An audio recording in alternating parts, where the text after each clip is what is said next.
Hello, everybody, and welcome back to the Wild and the Wise classroom. I'm Natasha, your teacher for this time. So, welcome back. And so, today's going to be a little bit different. So, we're not necessarily going to go over any lessons. Instead, one of the things that I would like to talk to you about is a project that I've been working on for quite some time. And I finally soft launched it last week on social media, and I'm here to fully launch it and tell you all about it today. And so, what is that thing? Well, that thing is my new self exploration hub, which you can find on my website.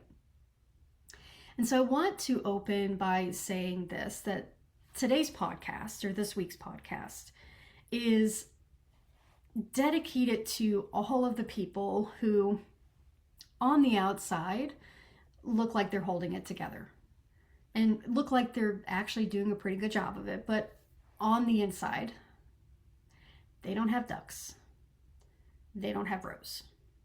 No, instead what they've got is squirrels and everything's on fire.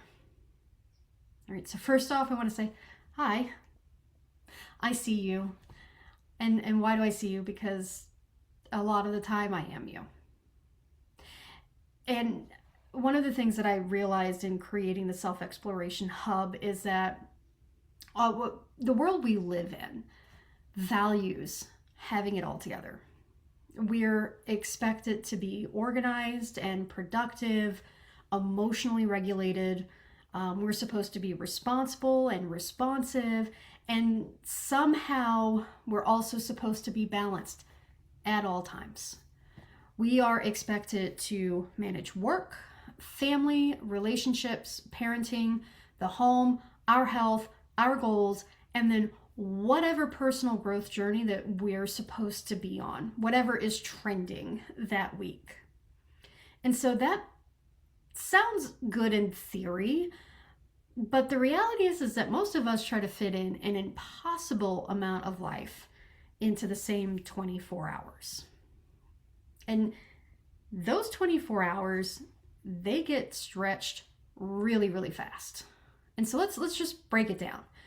By the time most of us have to drive to work, we're spending 30 minutes to an hour or more in some cases just in our car, just to get to work. And the same amount of time going home. And then we work 8 or more hours. Then we get home. We make dinner. We help with homework. We're doing laundry. We're cleaning up after everyone. We're answering messages. We're remembering appointments. We're getting to practice or recital. And we're making sure that everybody's got clean socks while we're doing it. Okay, we're meal prepping, the whole nine. We're just trying to keep the machine running. And then before you know it, it's nighttime. And then nighttime isn't even about rest. For a lot of us, we reserve nighttime for our own personal goals. We reserve it for our own homework so that we can finish that degree and get that diploma. Or we reserve it to build something or create a future that looks different from where we are right now. And then for others, nighttime is just when they finally collapse. They just collapse from pure exhaustion. And all they want to do is that chance to watch that one episode of that one show that we really love before we pass out. And then that's when the guilt kicks in. Because while we are trying our best to just rest or do what we need to do, just catch our breath, have 5 minutes where we can go to the bathroom by ourselves without somebody coming in because they have a question to ask us. So what do? We flip open, we open up our phone, we scroll through Facebook or Instagram or TikTok or whatever social media. And what do we see? Another ad, another wellness post, another perfectly curated person telling us what we should be doing. We should be at the gym. We should be eating better. We should be meal prepping. We should be meditating or praying.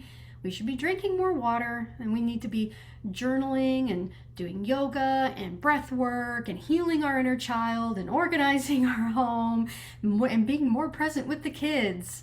And we have to be more, we should be more available to our partners. We should be more successful and more peaceful and more disciplined, more grateful, and just we should be more of everything.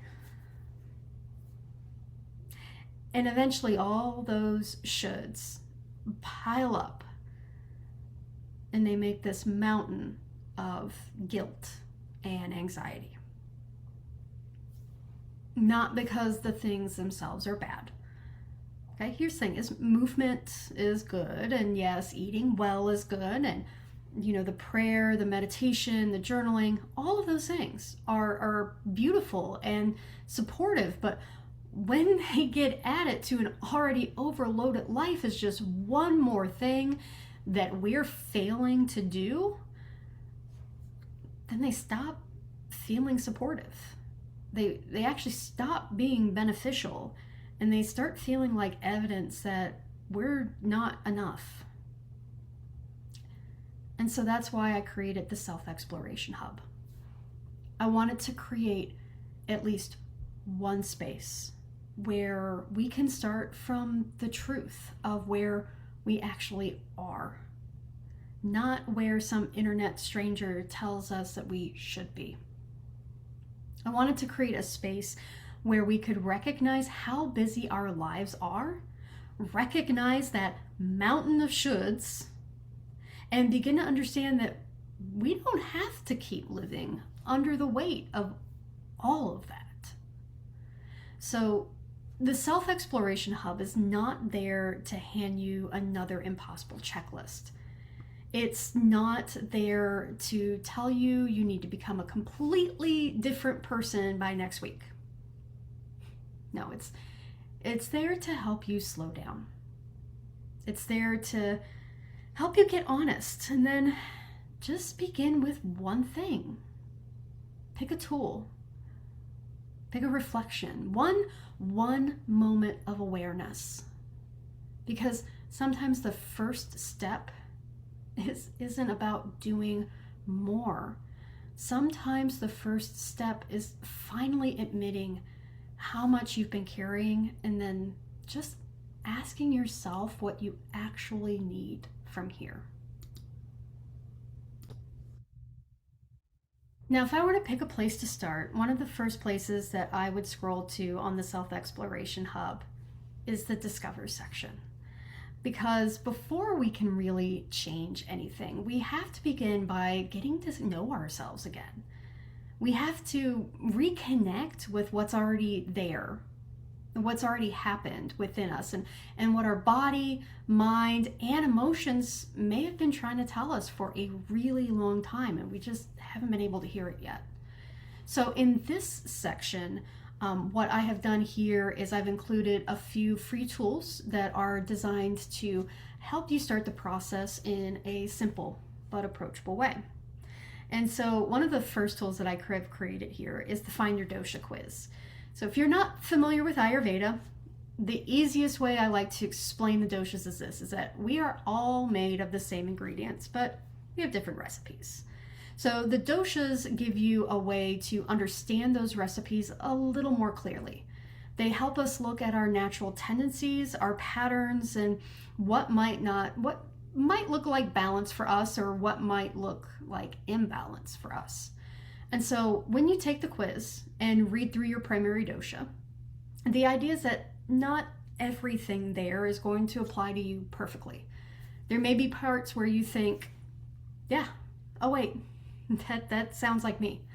And then there's going to be other parts where you're like, no, that doesn't fit. Here's the thing, that's okay. Take what resonates and leave what doesn't. The purpose isn't to put you in a box. The purpose is just to give you language and insight that might help you understand yourself better. And so for some of you, what that might look like is, oh, that's why I react the way I do when I get stressed. And for others, it might be, oh, well, that explains why I've been feeling so, I don't know, scattered or irritated or heavy or restless or disconnected lately. And then once we start to see those patterns, we can begin asking better questions. What's actually going on here? Or what might my body or mind need right now? Or how can I support myself in a way that actually makes sense for me? And then if you don't want to take the quiz, that's fine. You could actually scroll to the bottom of the quiz page and read through each of the dosha pages. Those pages are there to offer more insight into your own internal landscape and give you a starting point for understanding how your mind and your body could be communicating with you.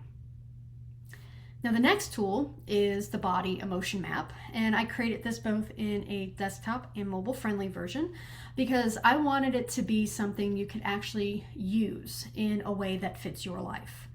So the purpose of the map is to help you connect what you're feeling emotionally with where you might be feeling it physically. And so this is where I want you to just slow down.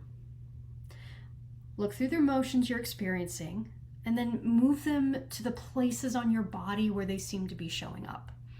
Maybe anger feels tight in the jaw, or maybe sadness feels heavy in the chest, and anxiety shows up in your stomach. And so here's the thing, there's no right answer here. The point isn't actually to get it right. The point is just to notice. So this page also has a space to reflect and journal about what you discover. And one of the things I really love about these tools is that you can save the map and the journal entry to your own device.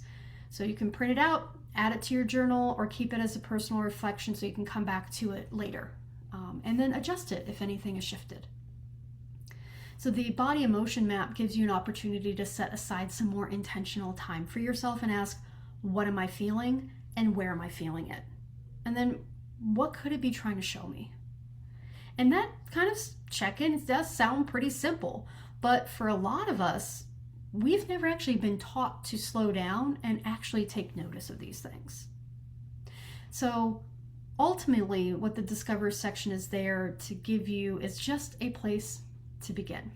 It's a space where you can start to understand yourself, connect with yourself, and discover yourself in a new way. It helps you reflect on your own internal processes and experiences, and it opens yourself up to new insights, and it helps you to organize what you're learning into something meaningful. And then eventually, you'll begin to put those discoveries into words. So if you're not sure where to start here. Take the quiz, try the body emotion map. Just pick a tool and give yourself a little time and see what you discover. So the next place to look is understand, and this is where my content lives. So if discover is where we start by reconnecting with ourselves, then this section is where we begin to go just a little bit deeper. This is where we start making sense of our lived experiences, what might be happening internally, and why certain patterns, emotions, reactions, or stories just keep showing up in our lives. It's also where we begin to realize something that I think is incredibly important. We're not alone in these experiences. So many of the things that we carry privately are things that other people are carrying too. And sometimes understanding that connection can be the first moment where something inside of us finally feels like it can let go and connect. And this is also where we start to move through the root process in more intentional ways. So as you read, listen, reflect, and engage with the content, you're going to be invited to reflect on your own experience and notice what resonates. Notice what comes up in those moments. You may find yourself opening up to a new perspective or getting a new idea or having a, oh wait, that's me moment. And it just helps click something into place. And then from there, you can begin to organize what you're learning by asking, how does this apply to me? What do I want to do with this? Or what would be most either meaningful or realistic or supportive in my actual life? And then over time, we begin to tell. We begin putting words to what we are learning, speaking those words into our lives, into our relationships, our journals, or even into the community spaces where those words can take root and grow. So, how do you connect with me through this content? So, first thing is there's my Substack, where my letters and my podcasts live. That's where you're seeing me now. And that is where I tend to sit down and talk through things in a little bit more personal and reflective, a little bit more conversational ways. Then there's the Wild and the Wise blog, which you can find on my website, and I'll provide the link to all of that right here. And so here is where I take those ideas and just kind of give them a little bit more room to breathe. And so for almost every blog I write, I also include audio. All of my new blogs include audio. Some of my older ones, I had a little of a learning curve, so I've learned. So for most of them, you can either read or listen. For all the new ones, you could definitely read or listen. And sometimes we need that, right? Just because we want to be able to read the blog, but we have to fold laundry, or we have to drive somewhere, or finally drink the coffee that we forgot about 3 times and got cold and microwaved 4. So you could just sit back and give that a listen. Now, some of the other places that you can connect with me are through social media. So I'm mainly on Facebook, Instagram, and LinkedIn. So social media for me is where I try to create those moments of recognition, where you can see something and think, that's me. And it's not always meant to give you the whole picture, but it is meant to offer a mirror. Or it's a moment of just awareness that you can take with you. And if you've not already connected with me there, you can find the links on my homepage. I'll also include the links in with this podcast. So the purpose of the Understand section is not to consume more content.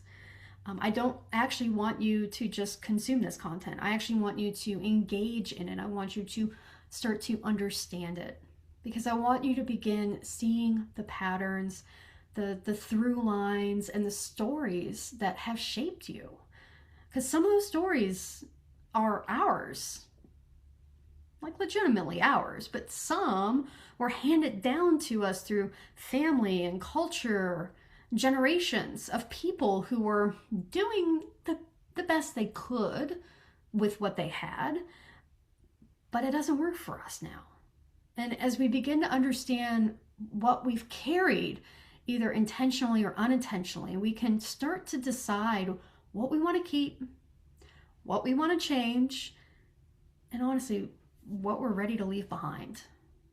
And that's how we begin to really take root and grow. And last, but certainly not least, is integrate.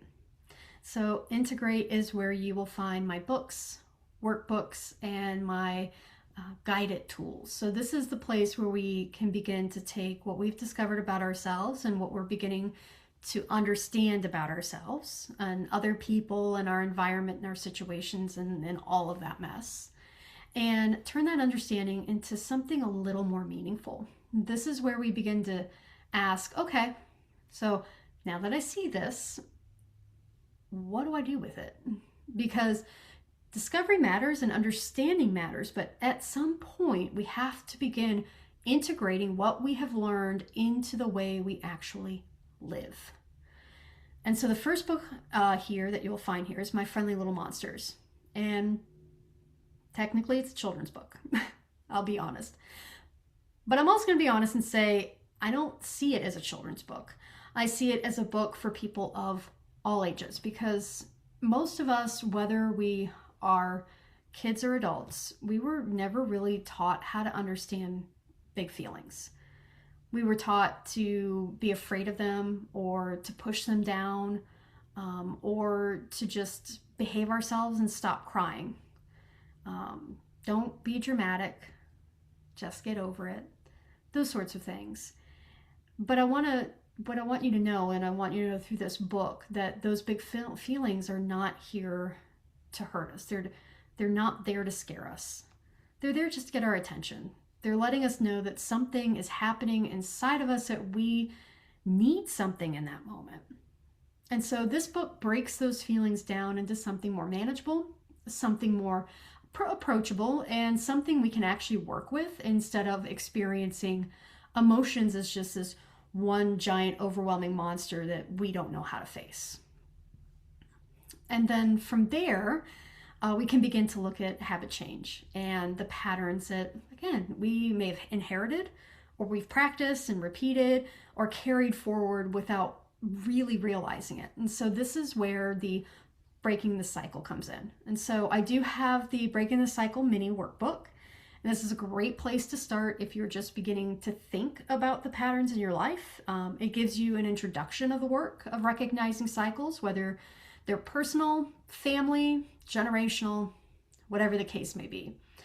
And so if you've gotten those generational patterns that were inherited, like the horrible china cabinet that no one actually wanted, but for some reason everyone kept, this is the book for you. It starts getting you into the practice of just slowing down, identifying what is happening, and noticing how certain triggers and habits and responses and what they're doing and shaping your life. Now, if you want to go a bit deeper than Breaking the Cycle, workbook here is for you. So this is the book that will walk you through the process of identifying where you are in the process of change, what you're actually trying to shift, and what habits are keeping you stuck, and then what healthier patterns that you can begin placing in your own life. Now, if you are like, hey, I'm good on habits, but I need to get a better routine, or I need to get better organized, then Find Your Rhythm. This is a workbook and workshop bundle. So it's a digital bundle.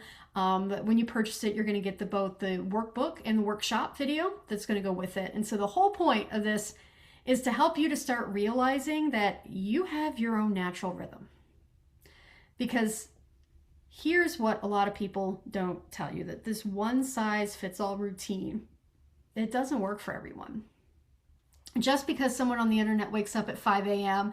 and drinks lemon water and journals and workout and meal preps and does all the things that we want to do before the sun is even up, it doesn't mean that it's going to actually work for us. It's not going to work in our actual life. And so this digital bundle is about learning how to walk to the beat of your own drum. Okay, so that you can build routines and structures that support you instead of constantly trying to force you into something that honestly it was never designed for you in the first place. And then there is the Nervous System Reset Guide. And this is for the people who just feel constantly stressed. You're tense, you're guarded, you're on edge. Okay, you're always bracing for something to happen. And so this guide walks you through vocalization practices that can help release stress and signal to your nervous system that you are safe, you're here, and you're allowed to calm down. And for many of us, our bodies don't relax because we don't actually tell them to. So we just have to give them the signal. We have to communicate in a safe way that our body and our nervous system can understand. And this book helps you with that. And I do want to say this clearly. Everything I create is grounded in years of study. Years of study and practice and some lived experience as well. So I've been in school for over 10 years.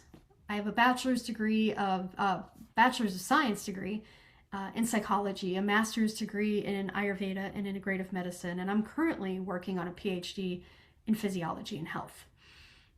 And my focus, mental health. And so I have taken the education, the research, the training, and all the personal work I've done over the years, and I have poured it into these books and these tools and this entire self-exploration hub. And I've done it for your benefit as much as mine. So when you arrive at Integrate, you will be, again, bringing it all together. And this is where discovery and understanding become practice. All right. This is where you begin taking what you've learned about yourself and turning it into something that will actually support your life. And My hope is that these tools not only take root, help you to take root and grow, but also allow those roots to really dig deep enough to anchor you into more stable, secure, and a more honest relationship with yourself. And before I go, I want to again take a moment just to be honest with you on what I'm trying to do here. Because after 20 years of coaching, teaching, studying, and working with people, one of the things I've seen over and over and over again is that a lot of self-help is built to keep you coming back for more. There's the book, then the journal that goes with the book, and then the next book, and then the next method, and the next quick answer that promises to finally be the thing that changes everything. And I understand why people reach for those things, because when life feels hard and when it gets overwhelming, a quick answer feels comforting. It gives you something to hold on to. It gives you the feeling that maybe this time it will finally be simple. But the problem is that life isn't simple. Relationships are not simple. Old patterns and trauma and burnout and stress and family history and how our nervous system responds, and the stories that we have carried with us for years, they're not simple. And so a quick tip may work, and it's only going to work for a little while. And then eventually something else comes up. Another challenge arrives, and then another hard moment hits, and our old patterns get triggered. And then suddenly that one-size-fits-all answer, it just isn't enough anymore. And you find yourself right back where you started, looking for the next thing to save you from the same place. And that's not what I wanted to build. So when I created the Self-Exploration Hub, I wanted to create something you could actually use. Not once, not as a trend, not as something that you read and forget about. I wanted to create a space you could return to and find the thing that meets you where you are in that moment. Maybe one tool really lands for you. Maybe one reflection changes the way you see something, or maybe one workbook helps you finally name a pattern that you've been stuck in for years. And if that happens, my hope is that you don't become dependent on me. My hope is that you use it, it helps you, and then you tell someone else, I found this thing that helped me, and I think it might help you too. Because here's the thing is, I don't want to build something that relies on people staying stuck. I don't want repeat customers, because that just means that nothing ever actually worked. That's not my goal. My goal is for these tools to help you understand yourself deeply enough that you begin to trust yourself more, that you begin to hear your own inner voice more clearly, that you start to recognize that what you need is inside of you before things fall apart. I want to see that you can take root in yourself in a way that actually holds. And so that is honestly why much of the Self-Exploration Hub is free. Because I don't believe that this kind of self-work should only be available to people who can afford expensive coaching, or who can afford to pay for the courses, or who can buy the book. And so, yes, I have paid offerings, and if you want to support me in that way, I am forever grateful. And I believe deeply in the work that went into them. But I also believe there should be meaningful access points that don't sit behind a paywall, because people deserve tools that help them understand themselves regardless what their bank account looks like. And the other thing that I want to do at this hub is, again, I want to meet you where you are, because not everyone's starting from the same place. Some of us are still in the discovery stage, asking questions like, why do I keep doing this? Okay. And if that's where you are, there are tools to help you begin discovering yourself and noticing what's happening inside of you. But some are at the understanding stage, where you just want to know why certain patterns keep showing up and why people do what they do. If that's you, go to the blog, go to the podcast, the Substack, check out my social media content. And then some of you are just where you're ready to integrate. You don't need any more explanation. You are done talking. You don't need to discover anything. You are ready to take what you know and actually begin doing something with it. And so workbooks, workshops, guided practices, it's all there. So no matter where you are, there is a place to begin. And so my invitation is simple. Explore the hub. Don't try to do everything at once, and don't turn this into another mountain of shoulds. Just look around. Notice what pulls your attention and then start there. Start with what feels most useful to you. All right? And that's usually where your awareness is already trying to guide you. Because in the end, it's not just about taking root. Again, it's about setting those roots deep enough that you can actually feel anchored in yourself. It's about learning to trust that quiet voice inside you that says, this is what I need. And it's about giving that voice strength, giving it language, and then giving yourself the grace and the love that you deserve while you learn how to listen to it. And that's what the Self-Exploration Hub is really about. It's not about fixing you. It's not about telling you who to become, but it's helping you to return to yourself, one honest moment at a time. So thank you all for joining me. It's been great talking to you.